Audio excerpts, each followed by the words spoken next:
I am Sanskrita Das and my topic for today is child labor.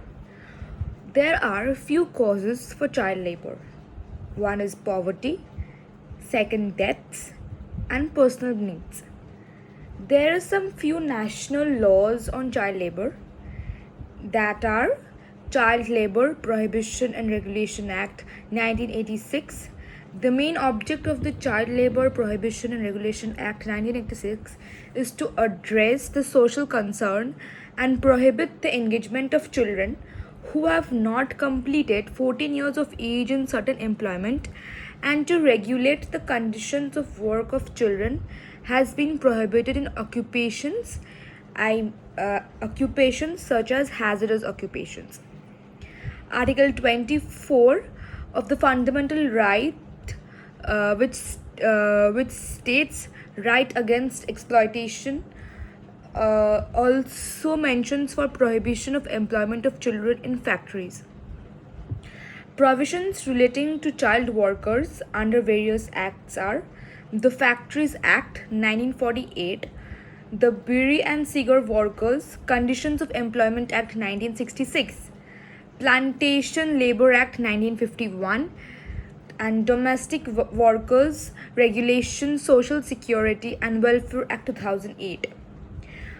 Some of the major judgments on child labor are Francis Corelli Mullen versus Union Territory of Delhi. In this case, the court held that the Article 21 covers protection of health and strength of workers, men, women, and minorities of children versus abuse. According to the court, the occasion and services for children to grow and build in a healthy way and in order of freedom and decorum and educational benefits. The second important judgment is Bandhua Mukti Morcha versus Union of India and others. In this case, it was a public interest litigation which was filed alleging employment of children aged below 14 in the carpet industry in the state of Uttar Pradesh.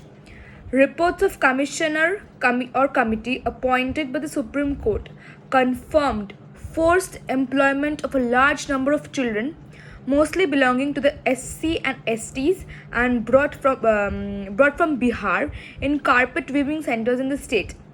It was held by the court that the state is obliged to render social economic justice to the child and provide facilities and opportunities for proper development of his personalities.